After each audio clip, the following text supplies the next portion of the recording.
কোরআনে কারিমের তাফসীর শুরু করার আগে সাংবাদিকদের জন্য আমি এই কথাগুলি বললাম, যেহেতু রাত বেশি হলে তারা কথাগুলি পত্রিকায় দিতে পারবে না, সেই জন্য পুরা নিউজ বলার আগে হেডলাইনগুলি জানাই দিলাম। তবে সাংবাদিকদের ব্যাপারে আমার একটু কথা আছে। সেই কথা হচ্ছে, সাংবাদিকতা মহান পেশা। সব সময় আমরা সম্বোধন করি সাংবাদিক বন্ধুগণ, আমরা জাতির বিবেক তাদেরকে মনে করি, ঠিক কিনা বলেন? এই চট্টগ্রাম তাফসীরুল কোরআন মাহফিল কি নিয়ে যা ঘটলো, সাংবাদিকদের মাধ্যমেই গোটা জাতি এবং দুনিয়া জানতে পেরেছে। ওই সব সাংবাদিকদেরকে আমি আমার অন্তরের অন্তঃস্থল থেকে মোবারকবাদ জানাই, যে সব সাংবাদিকরা জীবনের ঝুঁকি নিয়ে সত্যকে বিকশিত করেছেন। কিন্তু তার মধ্যেও কিছু কিছু সাংবাদিক আছে, আমি তাদেরকে দু একটি কথা না বলে পারবো না। বলবো? বলাই লাগবে। তার মধ্যে একটি পত্রিকা, যার নাম জনকণ্ঠ ওরফে রকণ্ঠ, এই পত্রিকাটি আজ রিপোর্ট করেছে, জনকণ্ঠ,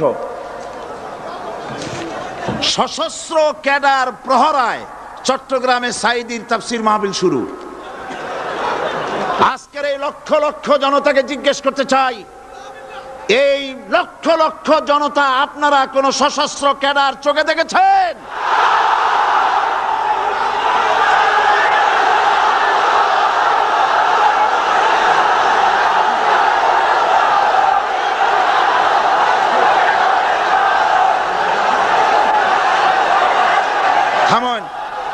থামেন। আমার করুণা হয়, ওই সব লোকের জন্য করুণা হয়।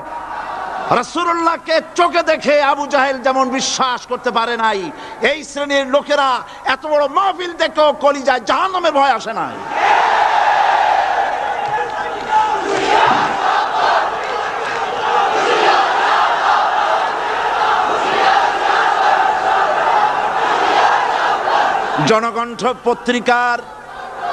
জনকণ্ঠ পত্রিকার সাংবাদিক যদি খুঁজে খুঁজে সশস্ত্র ক্যাডার আপনি এভাবে খুঁজে খুঁজে পান, সাংবাদিকতার চাকরি ছেড়ে পুলিশে চাকরি নিন। আপনার দ্বারা অন্তত পুলিশ বাহিনী উপকার পাবে। এত বড় মিথ্যে কথা লিখবেন না, আপনাকেও মরতে হবে এবং আল্লাহর কাছে আপনাকেও জবাবদিহি করতে হবে। এবার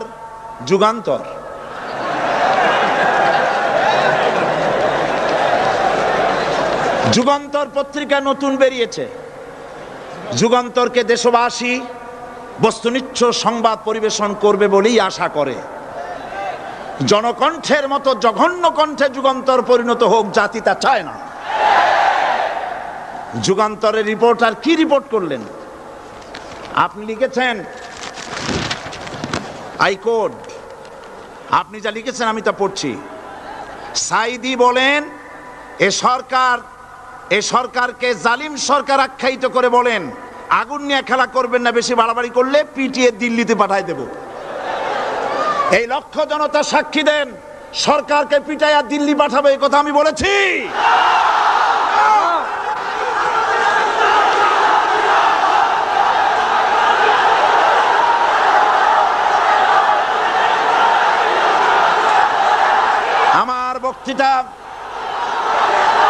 আমার বক্তব্য রেকর্ড হয়, টিভি আছে, ভিডিও আছে। আপনি এই লক্ষ লক্ষ মানুষ আপনাকে মিথ্যাবাদী মনে করবে যে আপনি একটা মিথ্যা কথা লিখছেন, কিন্তু গোটা জাতির কাছে যুগান্তর গিয়ে আমাকে আপনি কি বানালেন? 40 বছর এই রাস্তায় কথা বলি, কোরআনের কথা বলি, 40 বছর এই রকমের হালকা কথা, সরকার পিটাইয়ে দিল্লি পাঠাবো এই রকমের পোলাপানের মতো কথা যদি আমি বলতাম, তাহলে কি মানুষ আসতো আমার মাহফিলে?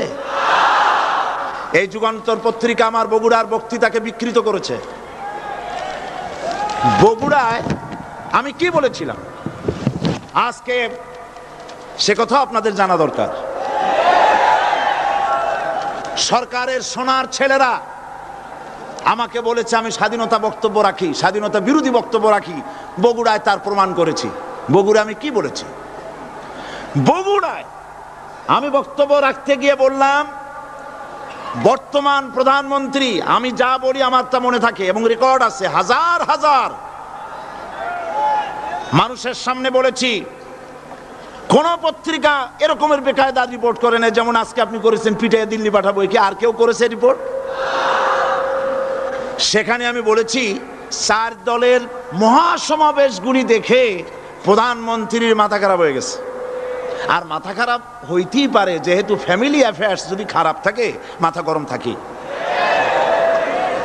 আমি সেখানে বলেছি প্রধানমন্ত্রী তিনি বলেছেন 4 দল একত্রিত হয়ে বাংলাদেশটারে পাকিস্তান বানাবে।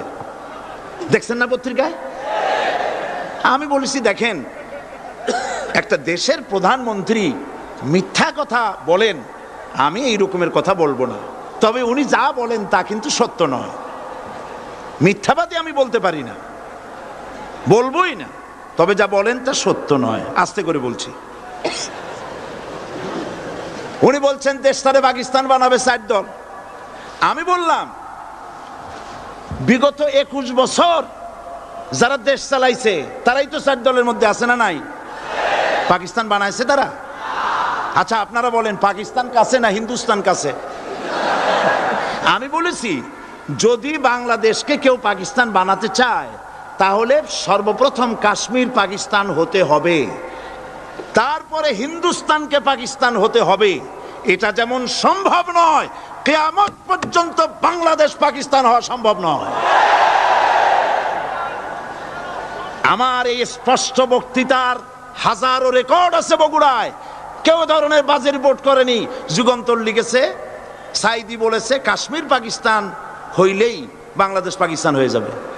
আমি ওই দিন ঢাকায় এসেই যুগান্তর পত্রিকার চিফ রিপোর্টারকে টেলিফোন করে বলেছি আপনি একটা ভুল রিপোর্ট আপনার সাংবাদিক করেছে বগুড়া থেকে, জাতি বিভ্রান্ত হবে। আমি একটা প্রতিবাদ পাঠালাম, অনুগ্রহ করে আমার প্রতিবাদ ছেপে দিবেন। ওনরা সাংবাদিকতার প্রতি মর্যাদা দিতে গিয়ে আমার এই বক্তব্যটা ছাপেন নাই। তার মানে হলো আমার বিরুদ্ধে যদি কেউ কথা বলে হুবহু ছাপা হবে, আর আমি যদি সেলফ ডিফেন্স দিতে চাই বস্তুনিষ্ঠভাবে আমাকে কভারেজ দেওয়া হবে না। এটাই হলো তাদের সবচাইতে আমার প্রতি ক্ষোভ। এবং তারা চায় আমাকে জনগণ থেকে বিচ্ছিন্ন করতে, কিন্তু জনগণ থেকে আমাকে বিচ্ছিন্ন করা যাবে না। কারণ আমার আকর্ষণে মানুষ আসে না, আকর্ষণ হলো আল্লাহর কোরআন। জনগণকে বিচ্ছিন্ন করা যাবে না। আমি তাফসীরের আগে যুগান্তর পত্রিকার সাংবাদিককে অনুরোধ করব, আপনি অনুগ্রহ করে আপনি এই সংশোধনটি মেহেরবানি করে পাঠিয়ে দিন যে গতকাল যে কথা বলা হয়েছিল যে সরকারকে লাঠি দিয়ে পিটাইয়া দিল্লি পাঠায় দেবো, এই কথা যে এটা আমি ভুল লিখেছি। মানুষ ভুল স্বীকার করলে কোনো অপরাধ নাই, অন্যায় নাই। আমরা আশা করব আগামীকালের যুগান্তরে আমরা দেখব যে আপনি ভুল স্বীকার করেছেন, এর দ্বারা যুগান্তরের মান কমবে না, মান বেড়ে যাবে। আর যদি ভুল স্বীকার না করেন আল্লাহর অভিশাপের জন্য প্রস্তুত থাকবেন। দরুদ শরীফ পড়েন, আল্লাহুম্মা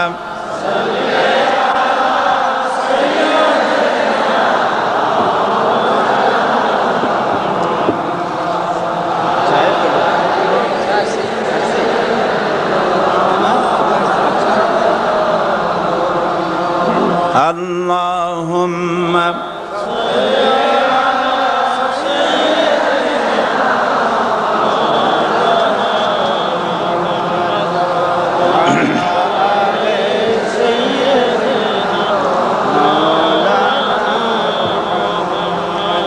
বন্ধুগণ, কোরআনে কারীম হচ্ছে বিশ্ব মানবতার জন্য সর্বশ্রেষ্ঠ হেদায়েতের কিতাব। এই কিতাব আল্লাহ রাব্বুল আলামিন অবতীর্ণ করেছেন গোটা মানব গোষ্ঠীর জন্য, পৃথিবীর সমস্ত মানুষের জন্য আল্লাহ পাক এই কোরআন নাজিল করেছেন। কোরআন কার বাণী? এই কোরআনকে যারা অনুসরণ করবে তাদের সম্পর্কে আল্লাহ পাক বলেছেন, ফামান তাবিআ হুদায়া ফালা খাউফুন আলাইহিম ওয়ালা হুম ইয়াহজানুন। কোরআন যারা অনুসরণ করবে, কোরআন যারা মেনে চলবে, তাদের জন্য কোনো ভয় নাই, কোনো চিন্তা নাই। কোরআনের আইন যারা মানবে, কোরআনের শাসন যারা মানবে, তাদের জন্য কোনো ভয় নাই, চিন্তা নাই। কোরআন আল্লাহ রাব্বুল আলামিন এই পৃথিবীতে তাবিজ লেখার জন্য পাঠান নাই। এ কোরআন শুধু চুমা খাওয়া, মাথায় লাগাবার জন্য, বুকে লাগাবার জন্য পাঠান নাই। কোরআন পাঠিয়েছেন আল্লাহ রাব্বুল আলামিন, মানুষেরা কোরআন পড়বে, কোরআন বুঝবে, আর কোরআনের বিধান অনুযায়ী ব্যক্তি, পরিবার, সমাজ এবং রাষ্ট্র গড়বে। বলেন আলহামদুলিল্লাহ। এই জন্য কোরআন নাজিল হয়েছে। রাসূল করিম সাল্লাল্লাহু আলাইহি সাল্লাম কোরআনে কারীম দিয়ে একটি সমাজ বিপ্লব করেছিলেন। কোরআন নাজিল এর উদ্দেশ্য আর রাসূল পাঠাবার উদ্দেশ্য সম্পর্কে আল্লাহ পাক বলছেন, হুয়াল্লাযী আরসালা রাসূলাহু বিল হুদা ওয়া দীনিল হক লিইয়ুযহিরাহু আলাদ-দীনি কুল্লিহি ওয়া কাফা বিল্লাহি শাহীদা। আমি আমার রাসূলকে দ্বীনে হক আর সত্যের বিধান সহকারে দুনিয়ায় পাঠিয়েছি।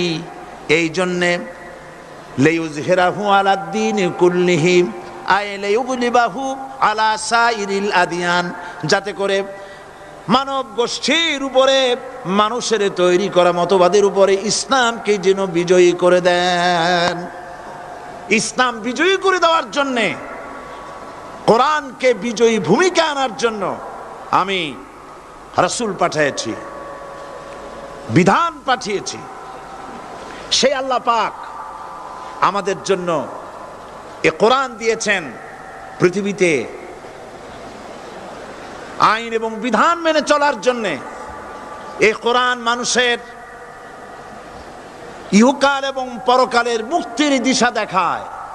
কোরআন যারা মানে তারাই শান্তি পায়, যারা মানে না তারাই অশান্তি মধ্যে বসবাস করে।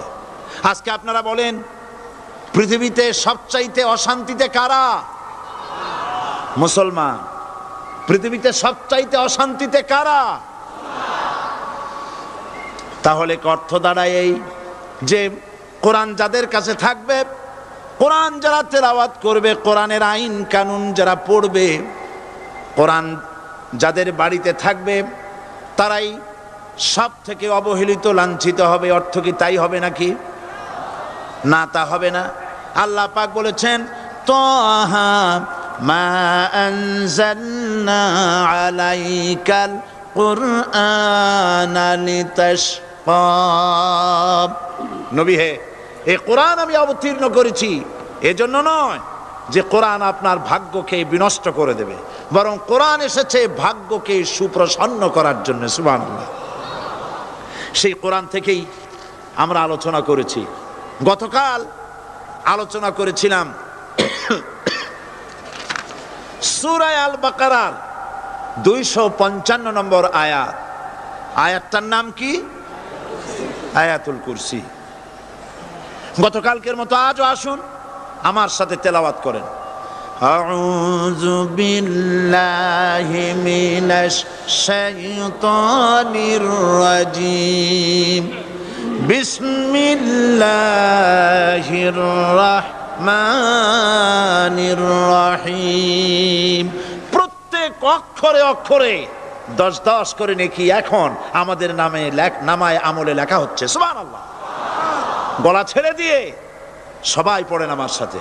আল্লাহু লা ইলাহা ইল্লা হুয়াল হাইয়ুল কাইয়্যুম লা তাখুযুহু সিনাতুন ওয়ালা নাওম লাহু মা ফিস সামাওয়াতি ওয়া মা ফিল আরদ মান যাল্লাযী ইয়াশফা'ু 'ইনদাহু ইল্লা বিইذনিহি ইয়া'লামু মা বাইনা আইদিহিম ওয়া মা খালফাহুম ولا يحيطون بشيء من علمه إلا بما شاء وسع كرسيه السماوات والأرض ولا يؤوده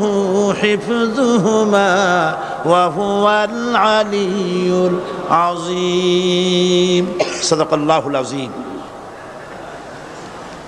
আয়াতুল কুরসি হচ্ছে কোরআন শরীফের সর্বশ্রেষ্ঠ আয়াত। সুবহানাল্লাহ।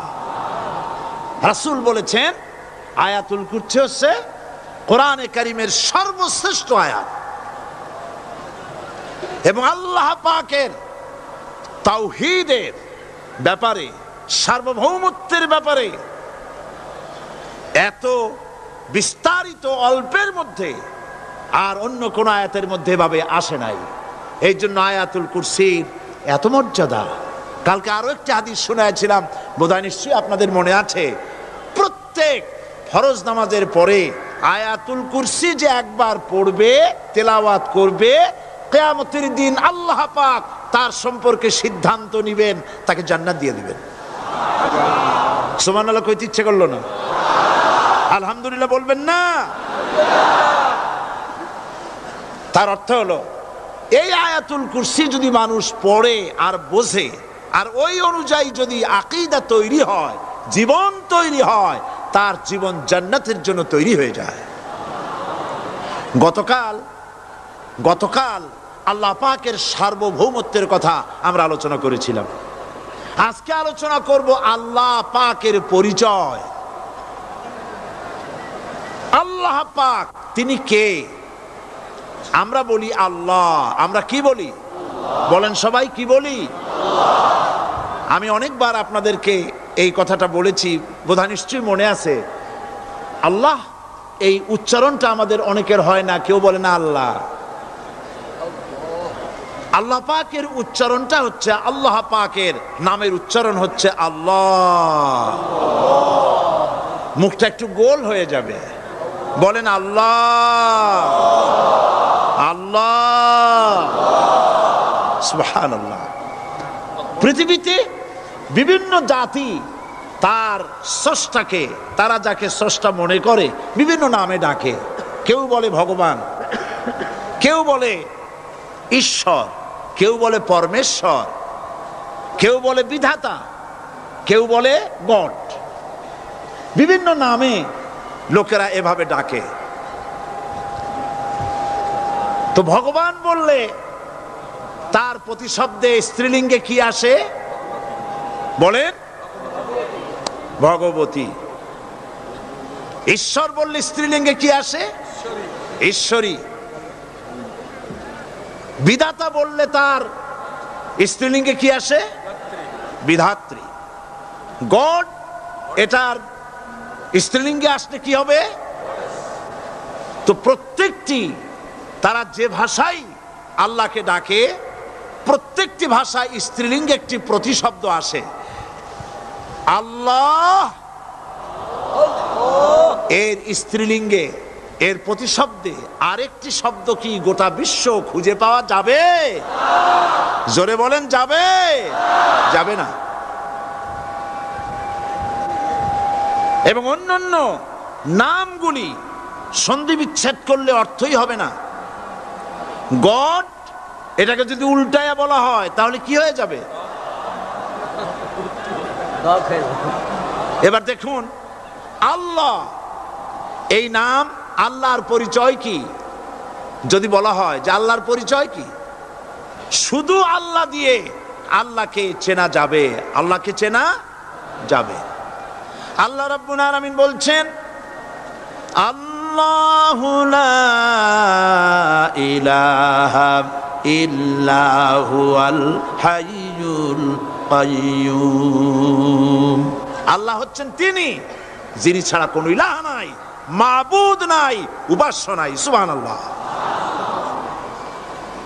এখন আল্লাহর যদি প্রথম একটা অক্ষর আলিফ ছেড়ে দেওয়া হয় তাহলে থাকবে কি? লিল্লাহ। এই লিল্লাহ দিয়েও কেউ যদি আল্লাহর পরিচয় পেতে চায় তাহলে পেয়ে যাবে। আল্লাহ রাব্বুল আলামিন কোরআনে কারীমের ভিতরে শুধু লিল্লাহ দিয়েও আল্লাহকে চেনার ব্যবস্থা করেছেন। লিল্লাহি মা ফিস সামাওয়াতি ওয়া মা ফিল আরদ।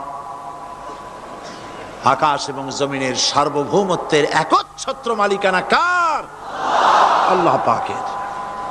এখন লিল্লাহ থেকে একটা লাম ছেড়ে দেন, কি থাকবে? লাহু। এই লাহু দিয়েও আল্লাহর পরিচয় পাওয়া যাবে, যাবে না?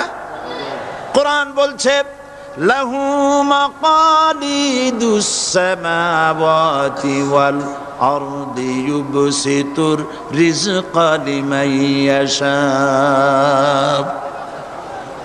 আকাশ এবং জমিনের রিজকের চাবিকাঠি আল্লাহ পাকের কাছে, যারে খুশি তিনি পর্যাপ্ত রিজেক তিনি দান করেন। সুবহানাল্লাহ। এবার লাহুর লাম ছেড়ে দেন, থাকবে কি? একটা অক্ষর। এই একটি অক্ষর দিয়ে আল্লাহ পাকের চেনা যাবে। ইন্নাহু হুয়াল গফুরুর রহিম। তিনি হচ্ছেন মহা ক্ষমাশীল, দয়াবান। আল্লাহর পরিচয় আল্লাহকে দিয়েই জানা যায়। আল্লাহর পরিচয় হচ্ছে তিনি এই আকাশ সৃষ্টি করেছেন, এই জমিন সৃষ্টি করেছেন, মানব গোষ্ঠীকে সৃষ্টি করেছেন। আকাশের স্রষ্টাকে, জমিনের স্রষ্টাকে, মানুষের স্রষ্টাকে আল্লাহ পাক। দেখুন, আল্লাহ পাক আকাশের স্রষ্টা, জমিনের স্রষ্টা, মানুষের স্রষ্টা। এই কথাকে ভুলিয়ে দেওয়ার জন্যে, এই কথাটিকে ভুলিয়ে দেওয়ার জন্য আল্লাহকে অস্বীকার করছে এক শ্রেণীর লোকেরা। তারা বলছে দেয়ার ইজ নো গড, স্রষ্টা বলতে কেউ নাই, আনসিন ইজ নাথিং। মাশাআল্লাহ, আমাদের মঞ্চে এই চট্টগ্রামের গৌরব বিএনপির কেন্দ্রীয় নেতা জনাব সালাউদ্দিন কাদের চৌধুরী সাহেব এসেছেন। আলহামদুলিল্লাহ। আল্লাহ পাক সকলকে কোরআন বোঝার তৌফিক দান করুন, বলি আমিন। আল্লাহ পাক কোরআনকে বোঝার জন্য, আল্লাহকে চেনার জন্য ব্যবস্থা করেছেন। ওরা বলছে কি আনসিন ইজ নাথিং, যা দেখা যায় না সেটা কিছুই না, সেটা বিশ্বাস করি না। তো আল্লাহর যখন রং নাই, গন্ধ নাই, তাকে বিশ্বাস করি কেমনে? বলেন নাউজুবিল্লাহি মিন যালিক। আরে ভাই, তোমরা তো এমন বহু জিনিস আছে যা না দেখে বিশ্বাস করো। আপনারা কি বাতাস দেখেছেন? বিশ্বাস করেন কিনা? বিশ্বাস করেন কিনা? আপনারা কি ইথার দেখেছেন? বিশ্বাস করেন কিনা? ফুলের গন্ধ দেখেছেন কিন্তু বিশ্বাস করেন কিনা? মাধ্যাকর্ষণ শক্তি, ল অফ গ্রাভিটেশন আপনারা চোখে দেখেছেন? বিশ্বাস করেন কিনা? অনেক জিনিস এমন আছে যা আমরা চোখে দেখি না কিন্তু বিশ্বাস করি। হযরত ইমাম আবু হানিফা রাহমাতুল্লাহ আলাইহির সাথে এক নাস্তিকের বহাস হবে। স্থান এবং তারিখ নির্ধারণ করা হলো। ইমাম সাহেব দেরি করে আসলেন। নাস্তিক বলছে, আমি আপনার সঙ্গে কোনো বিতর্কে যেতে চাই না, কারণ আপনি ওয়াদা রক্ষা করতে পারেন নাই, নির্ধারিত সময় অন্তত 3 ঘন্টা পরে এসেছেন। তিনি বললেন, আমি কেন দেরি করলাম সেটা তো তুমি জিজ্ঞেস করবে। আচ্ছা বলেন কেন দেরি করেছেন? তিনি বললেন, দেখো এই জায়গায় আসার পথে একটা নদী বেঁধেছিল, তো আমি আসবো কি করে? আমার কাছে পারাপারের কোনো বন্দোবস্ত ছিল না। এক পর্যায়ে হতাশ হয়ে গেলাম, আমার বোধহয় যাওয়াই হবে না। শেষ পর্যন্ত আমি দেখতে পেলাম হঠাৎ করে আমার পাশে একটা ফলের বীজ পড়লো, তা দিয়ে একটা গাছ অঙ্কুরিত হলো। দেখি না তা গাছটা একটা ময়ূর হয়ে পরিণত হয়ে গেল। কই থেকে একটা করাতে সে গাছটা কেটে ফেলে দিল। ফটাফট কতগুলি তক্তা বেরিয়ে আসলো, কোথার থেকে একটা হাতুড়ি আর কতগুলি লোহা এসে ঠাস ঠাস করে বাড়ি লেগে একটা কিস্তি তৈরি হয়ে গেল। কিস্তিটার ধাপায় পড়লো নদীতে, আমি লাফ দিয়ে উঠলাম, তাই পার হয়ে আসতে যা দেরি হলো। নাস্তিক বলছে, আপনার সাথে আমি জানছিলাম যে আপনি অত্যন্ত বুদ্ধিমান মানুষ, কিন্তু যে ঘটনা শুনাইলেন আপনার স্ক্রু একটাও টাইট আছে বলে মনে হয় না, আপনার সাথে আর কোনো বহস নয়। তিনি বললেন, কেন? কয়, বহস না, আপনি বলছেন যে এইরকম একটা গাছ চারা হয়ে গেল, সাথে সাথে বিনা মিস্ত্রিতে গাছটা কাটলো, তারপর এটা দিয়ে তক্তা হলো, লোহা আসলো, হাতুড়ি হইলো, বিনা মিস্ত্রিতে কিস্তি তৈরি হয়ে গেল, নৌকা এটা পড়লো নদীতে, আর বিনা মাঝিতে আপনি পার হয়ে আসলেন। এটা কি আদৌ সম্ভব? ইমাম আবু হানিফা রহমতুল্লাহ আলাইহি বলছেন, তোমার সাথে আমি কোনো কিতাব দিয়ে ঝগড়া করব না, কোনো কিতাব দিয়ে আমি তোমার সাথে বহস করব না। এই একটি দৃষ্টান্ত তোমার জন্য যথেষ্ট। একটা মিস্ত্রি ছাড়া যদি একটা কিস্তি তৈরি না হতে পারে, একটা গাছ কেটে তক্তা যদি না হতে পারে, এই বিশাল আকাশ, এই বিশাল জমিন, আর তোমার মতো এরকম একটা সুন্দর মানুষ বিনা মিস্ত্রিতে বিনা স্রষ্টায় তৈরি হলো কেমনে? এক কথায় নাস্তিক বলছে, আমার জীবনের ভুল ধরা পড়লো। নাস্তিক বলছে, জীবনের ভুল ধরা পড়েছে, আমি মুসলমান হয়ে গেলাম। লা ইলাহা ইল্লাল্লাহু মুহাম্মাদুর রাসূলুল্লাহ। জোরে পড়েন, লা ইলাহা লা ইলাহা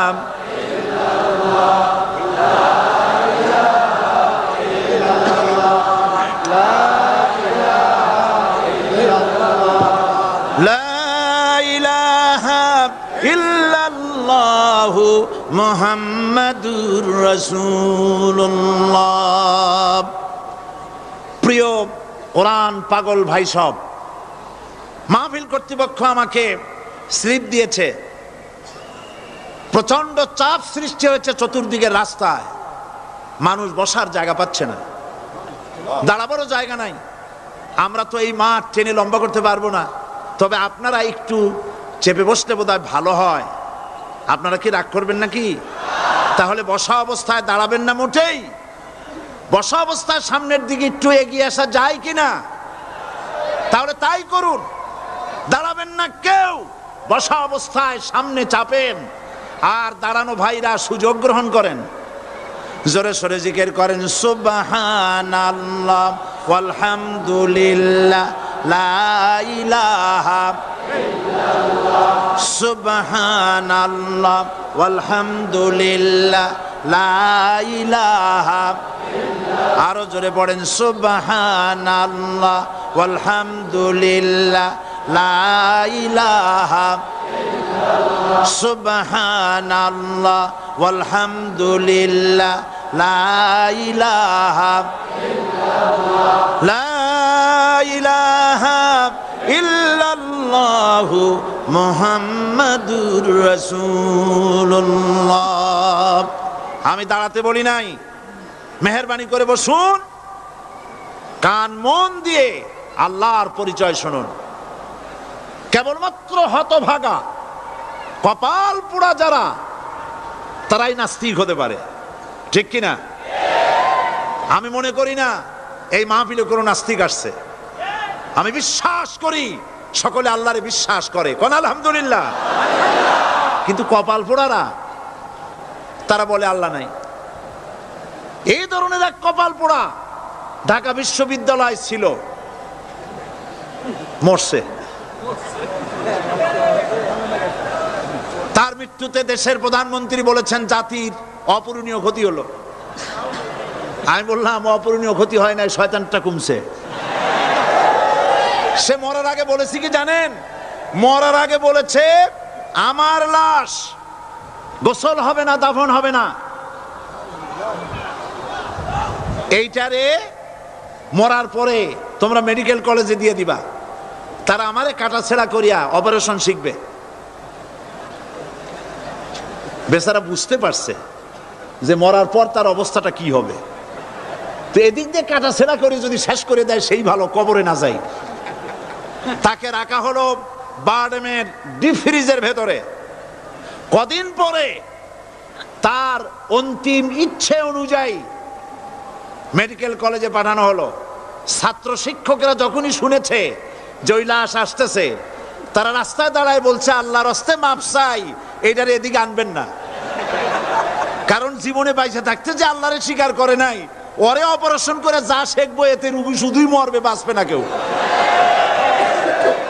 এরপরে সলিমুল্লাহ মেডিকেল কলেজে নেওয়া হলো, তারাও একই কথা বলল। শেষ পর্যন্ত নিয়ে ডিপ ফ্রিজে রাখছে। এখন কোথায় আছে আমি জানি না। এখন লাশের অবস্থা এই হয়েছে যে রাস্তায় যদি ফালায় দেয় কুত্তাও খাবে না, কারণ এত বাসি লাশ। আমার দেশের কুত্তা এত অভদ্র না যে এত পচা লাশ খাবে। আল্লাহকে অমান্য করলে পরে, অস্বীকার করলে পরে আল্লাহ পাক এইভাবে শাস্তি দেন। আর এগুলোর নাম হলো বুদ্ধিজীবী। এগুলোর নাম কি? বুদ্ধিজীবী। আর বুদ্ধিজীবী এটা হচ্ছে জীবী। জীবী মানে কি? পেশা। মৎস্য বিক্রি করে যারা জীবিকা উপার্জন করে তাদের কি বলে? যারা চিকিৎসা শাস্ত্র এই দিয়ে যারা জীবিকা নির্বাহ করে তাদেরকে কি বলা হয়? যারা আইন ব্যবসা করে, আইন ব্যবসা করে জীবিকা নির্বাহ করে তাদের কি বলা হয়? যারা কৃষি পণ্য উৎপাদন করে জীবিকা নির্বাহ করে তাদেরকে কি বলে? আর যারা বুদ্ধি বিক্রি করে ভারতের পা চাটা গোলামি করে তাদের কি বলে? এই কোরআন শরীফে কিন্তু কোথাও বুদ্ধির কথা নাই, সব আছে জ্ঞানের কথা। কোরআন শরীফে কি আছে? কোথাও বুদ্ধির কথা নাই, সব জায়গায় জ্ঞানের কথা। কোরআন শরীফে কি কথা আছে হে আল্লাহ তুমি আমার বুদ্ধি বাড়ায় দাও? আছে? কোরআন শরীফে আল্লাহ রাব্বুল আলামিন শিখায় দিয়েছেন, বলো রব্বি জিদনি ইলমা। পড়েন সবাই, রব্বি জিদনি ইলমা। হায় আল্লাহ তুমি আমার বুদ্ধি বাড়াও। নাকি তুমি আমার কি বাড়াও? আমার জ্ঞান বাড়াও। ওয়াল্লাযীনা উতুল ইলমা দারাজাত। আল্লাহ পাক বলছেন যাকে আমি জ্ঞান দান করছি তার মর্যাদা বৃদ্ধি করে দিয়েছি। সুবহানাল্লাহ। জ্ঞানের মর্যাদা বেশি। বুদ্ধি, পৃথিবীতে শ্রেষ্ঠ বুদ্ধিজীবী হচ্ছে বুদ্ধিজীবীদের নেতা, বুদ্ধিজীবীদের সর্দার, যে তার নাম কি জানেন? শয়তান। বড় বুদ্ধিজীবীর নাম কি? শয়তান। দেখেন ওর বুদ্ধি। আর আদম আলাইহিস সালামকে আল্লাহ পাক কি দিয়েছিলেন? ইলম। কি দিয়েছিলেন? ওয়া আল্লামা আদামাল আসমা কুল্লাহা। আমি আদমকে কি দিছি? জ্ঞান দান করেছি। শয়তান হলো বুদ্ধিজীবী। ও বুদ্ধিজীবী করলো কি দেখেন, আল্লাহ পাক বললেন আদমকে সৃষ্টি করে উসজুদু লিআদামা ফাসাজাদু ইল্লা ইবলিস। আল্লাহ রাব্বুল আলামিন উপস্থিত সকলকে হুকুম করলেন আমার আদমকে সেজদা দাও। সবাই সেজদা করলো। করলো না কে? মিস্টার ইবলিস সেজদা করলো না। আল্লাহ পাক প্রশ্ন করলেন, ইবলিস তুমি আমার হুকুম মানলে না কেন? কেন তুমি সেজদা করলে না? শয়তান তখন বুদ্ধির আশ্রয় নিল। শয়তান বলল, খালাকতানি মিন নার ওয়া খালাকতাহু মিন তিন। আয় আল্লাহ তুমি তো আমারে বানাইছো আগুন দিয়ে, আর আদমকে বানিয়েছো মাটি দিয়ে। আনা খায়রুম মিনহু, আমি তার থেকে উত্তম। কারণ তুমি আমাকে একটা অবৈজ্ঞানিক আদেশ করেছো। মাটির গতি নিম্নমুখী আর আগুনের গতি ঊর্ধ্বমুখী। ঊর্ধ্বমুখী জিনিসকে নিম্নমুখী জিনিসের সামনে মাথা নত করতে বলা সম্পূর্ণ আনসাইন্টিফিক। এই জন্য আমি এটা মানতে পারিনি। আল্লাহ পাক বললেন কিচ্ছু না, মানুষ জায়গা না পাই আসতেছে, বসান। এখানে যারা দাঁড়িয়েছে বসা লোকেরা তাদেরকে বসায় দেন, বসেন। আরে ভাই আপনারা বোঝেন না কেন? সরকারের সোনার ছেলেরা এইখানে আসার সাহস করবে না।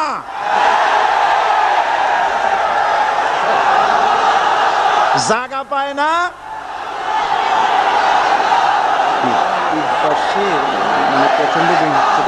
করবো কি আমি, কিছু করেন না, বসেন, থামেন। মানুষ বসার জায়গা পাচ্ছে না বলে অসুবিধা হচ্ছে। নড়াচড়া কেউ করবেন না, কোন আওয়াজ করবেন না। আল্লাহ তৌফিক দিন, জোরে কোন আমিন।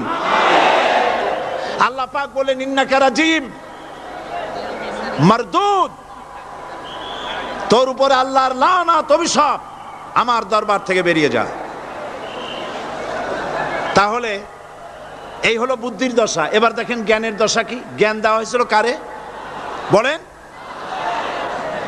একটা জিনিস লক্ষ্য করুন, আল্লাহ পাকের হুকুম শয়তান লঙ্ঘন করেছে। আদম আলাইহিস সালামও হুকুম কি করেছেন? অমান্য করেছেন, করেন নাই? ভয় পান নাকি বলতে? আদম আলাইহিস সালাম আল্লাহ পাকের হুকুম অমান্য করছেন কিনা? অমান্য করেছেন। কি আল্লাহ পাক বলেছেন? এই জান্নাতের সব কিছু নাজ নেয়ামত ভোগ করো, কিন্তু এই গাছের কাছেও যেও না। নিষেধ করেন নাই?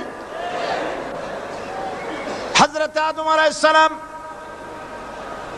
ভুল করলেন, আল্লাহ নিষিদ্ধ বৃক্ষের কাছে গেলেন, স্বামী স্ত্রী দুজনে নিষিদ্ধ ফল ভক্ষণ করলেন। এরপরে হযরত আদম আলাইহিস সালাম মহা চিন্তার ভিতরে পড়ে গেলেন, কি সর্বনাশ করলাম। এখন যদি আল্লাহ যদি আমারে প্রশ্ন করেন আমার হুকুম কেন অমান্য করলে, তাহলে আমি কি জবাব দেব?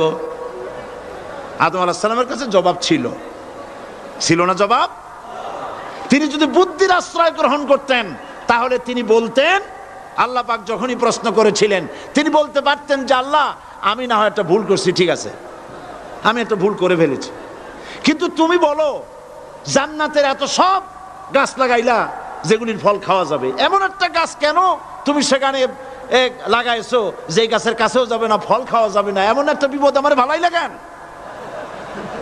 তিনি যদি বুদ্ধির আশ্রয় নিতেন তাহলে এরকম কথা বলতে পারতেন। আবুল বাশার সমস্ত সৃষ্টি জগতের আদি পিতা হযরত আদম আলাইহিস সালামকে আল্লাহ পাক জ্ঞান দান করেছিলেন। তিনি বুদ্ধির আশ্রয় গ্রহণ না করে তিনি জ্ঞান দ্বারা বুঝতে পারলেন সবলকে দুর্বলকে যদি বাঁচতে হয় মহাশক্তিধরের সামনে বিনা শর্তে মাথা নিচু করে দিতে হয়, আর্গুমেন্ট করা যায় না। সত্য সত্যি আল্লাহ প্রশ্ন করলেন, আদম আমার হুকুমটা ভাঙলা কেন? হযরত আদম আলাইহিস সালাম কোনো আর্গুমেন্ট পেশ না করে তিনি বিনয়ের সাথে কেঁদে কেঁদে বললেন, রব্বানা যালামনা আনফুসানা ওয়া ইন লাম তাগফির লানা ওয়া তারহামনা লানাকুনান্না মিনাল খাসিরিন। সবাই পড়েন, রব্বানা যালামনা আনফুসানা ওয়া ইন লাম তাগফির লানা ওয়া তারহামনা লানাকুনান্না মিনাল খাসিরিন। হায় আল্লাহ পাক, আমি আমার নফসের উপরে জুলম করেছি, অত্যাচার করেছি, তুমি যদি আমাকে ক্ষমা না করো, দেখেন জ্ঞান কত, তুমি যদি আমাকে ক্ষমা না করো আর আমার প্রতি যদি করুণা না করো, তার মানে হলো শুধু ক্ষমা করলে হবে না, শুধু ক্ষমা করলে হবে না, ক্ষমা করে আমার প্রতি করুণা করে আবার তোমার রহমতের কোলে টেনে নিতে হবে, নইলে পরে লানাকুনান্না মিনাল খাসিরিন, ক্ষতিগ্রস্ত হয়ে যাব। মাফও করবা, করুণাও করবা। সুবহানাল্লাহি ওয়া বিহামদিহি। আল্লাহ পাক দুজনকেই পাঠায় দিলেন। শয়তান আসলো, শয়তান হইয়া আদম আলাইহিস সালাম হলেন। তার ভুল মাফ হয়ে গেল, নবুয়তের মর্যাদা দিয়ে আল্লাহ পাক পৃথিবীতে পাঠায় দিলেন। সুবহানাল্লাহ। সুতরাং কোরআন শরীফে কোথাও বুদ্ধির কথা নাই, জ্ঞানের কথা আছে। আল্লাহ পাক বলছেন, আমি আদম, আমি দাউদ এবং সুলাইমানকে জ্ঞান দান করেছি, ইব্রাহিমকে জ্ঞান দান করেছি। কোরআন শরীফের বহু জায়গায় শুধু জ্ঞানের কথাই বলা হয়েছে। সুবহানাল্লাহ। সুতরাং বুদ্ধিজীবী, এই বুদ্ধিজীবীরা তারা আসল জ্ঞানটা নাই। আসল জ্ঞান কোনটা বলেন? কোনটা? ডক্টর শহীদুল্লাহ মরহুম, আমি অনেকবার বলেছি তার কথা, আল্লাহ তাকে জান্নাতুল ফেরদাউস নসিব করুন, বলেন আমিন। ডক্টর শহীদুল্লাহ মরহুম বলতেন তার লোকদেরকে যে তোমরা বিদেশ থেকে অনেক ডিগ্রি নামের আগে আনতে পারো, তোমরা পণ্ডিত, একথা আমি স্বীকার করি, কিন্তু কোরআন শরীফের জ্ঞান যদি না থাকে তাহলে পণ্ডিতের আগে আর একটা শব্দ বসবে, মূর্খ পণ্ডিত। কোরআনের জ্ঞান পাণ্ডিত্যকে পরিপূর্ণ করে দেয়, কারণ ওয়ামা উতিতুম মিনাল ইলমি ইল্লা কালিলা। সুবহানাল্লাহ। আল্লাহ পাক বলছেন তোমাদেরকে সামান্যতম জ্ঞান দান করেছি। কতটুকুন জ্ঞান? কতটুকুন? সামান্যতম জ্ঞান দান করেছি। ইল্লা কালিল বলা হয় নাই, কালিলা, সামান্যতম। তমর অর্থ যারা বোঝেন তারা নিশ্চয়ই বুঝতে পারেন তমটা কি। সামান্যতম, সামান্যের সামান্যের কত কত সামান্যতম তা আল্লাহ পাক ভালো জানেন। এই জন্য আমি বলি, এই যে আল্লাহ সামান্যতম জ্ঞান আমাদের দিলেন, সুবহানাল্লাহ, এই সামান্যতম জ্ঞান যদি এইরকম হয়, গোটা পৃথিবীটা এখন নজরুল ইসলাম আমাদের জাতীয় কবি, আল্লাহ তারেও বেহেশত দান করুন, কোন আলহামদুলিল্লাহ, জোরে বলেন আমিন। নজরুল ইসলামও কবি, আর আমাদের দেশেও সরকারের ঘোষিত কবি, প্রধান কবি। একজন জাতীয় কবি তিনি বলছেন, মসজিদেরই পাশে আমার কবর দিও ভাই, যেন সকাল সন্ধে মুয়াজ্জিনের আজান শুনতে পায়। জাতীয় কবি। আর এই সরকারের দৃষ্টিতে প্রধান কবি যিনি, তিনি বলছেন, ফজরের আজান যখন শুনি মনে হয় বেশ্যা তার খরিদ্দার ডাকতেছে। আমি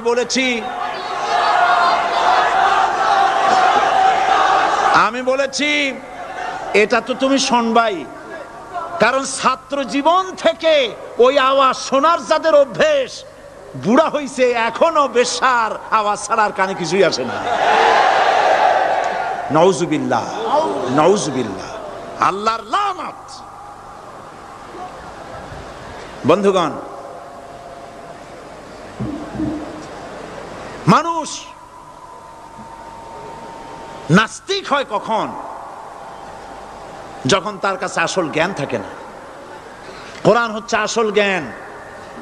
কাজী নজরুল ইসলাম বলেছেন, আজ থেকে কত বছর আগে, বিশ্ব নিখিল দেখবো আমি আপন হাতের মুঠায় পুরে। আজকে পৃথিবী আপনার মুঠায় আসছে না? উনি দেখে যান নাই, কিন্তু আসছে কিনা? আজকের পৃথিবীর নাম হয়েছে গ্লোবাল ভিলেজ। গোটা পৃথিবী এখন একটা পল্লী। আমেরিকার নির্বাচনের ফলাফল আমরা এখানে বসে দেখতেছি, দেখতেছেন কিনা? আমেরিকা একটা প্যাঁচ লাগিয়ে গেছে না?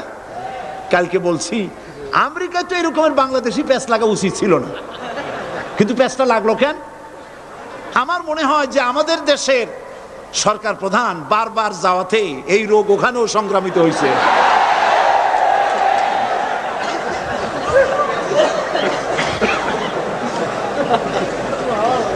মূল বক্তব্য যেটা, সেটা হচ্ছে পৃথিবী এখন গ্লোবাল ভিলেজ, হাতের মুঠায় চলে আসছে।